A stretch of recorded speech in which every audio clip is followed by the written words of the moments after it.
Namaskaram. Well, in New York and it's snowing heavily. They're expecting anywhere between a foot to 3 feet of snow today. It's been snowing for the last 3 hours or 4 hours now. Just finished the UN event. This was an event by the permanent mission of Indian embassy here at the United Nations. This was about water, sanitation and women, these three things they want to connect.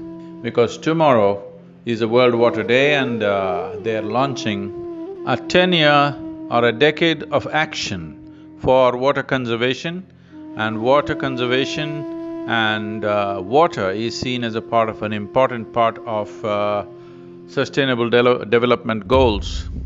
Well, I am part of this important panel where all the key people are there in this.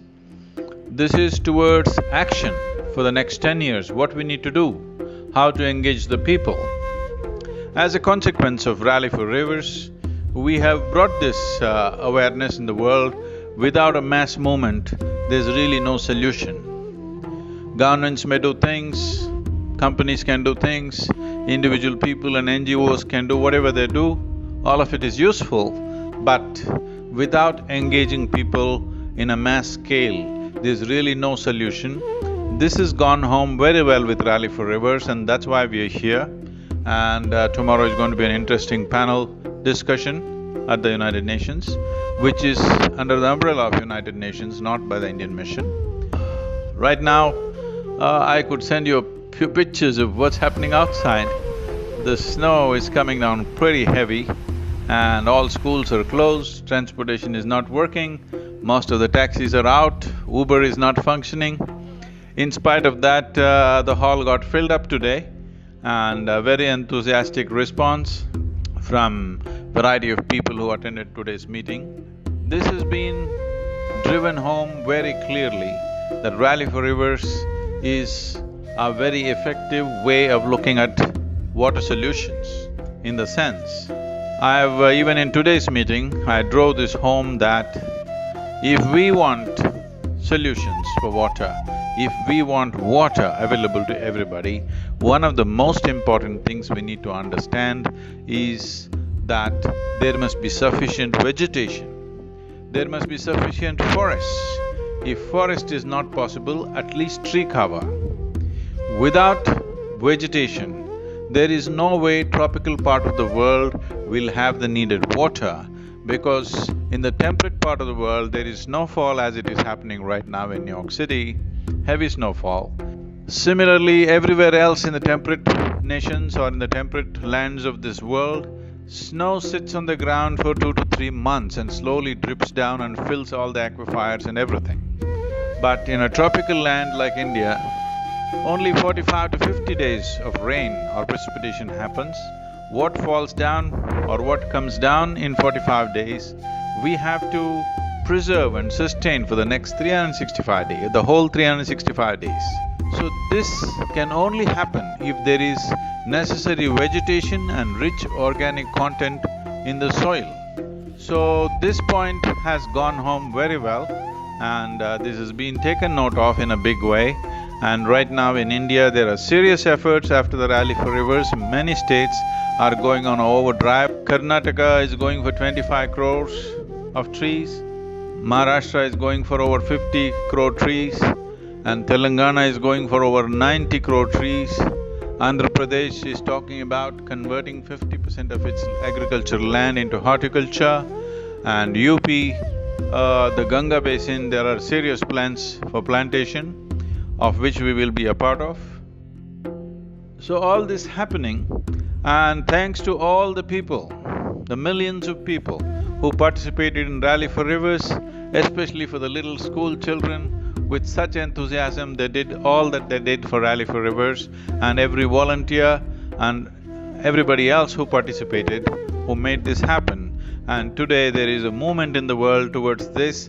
Everybody understands up to 33 degrees latitude, the most important thing that needs to happen is vegetation. Somehow there was a certain amount of misunderstanding or a lot of flack going around, but today it is very clear both in the Indian government and in many states of India and also in United Nations, in the world bodies. Well, tomorrow is going to be an interesting panel discussion. Tomorrow is a full day for me at United Nations. Every one of you who have participated in the Rally for Rivers, who have supported this in so many ways, with your physical presence or just in your hearts, in all the different ways that you have supported, I want you to know, in some way it is moving towards a solution. Solution is not close by. If you start working today in the right direction, solutions will slowly come over a couple of decades, I would say. So, I want all of you to stay committed and focused, because what we are looking for is to turn the world around in some way. This is something that we owe to the future generations. This is not something that will happen over a weekend or even in a year or two. This will take a few decades, if not many decades, at least a couple of decades for us to see significant results happening. So please stay on course. Let's see that before our time is done, we hand over a really lush, green and water-rich planet to the future generations.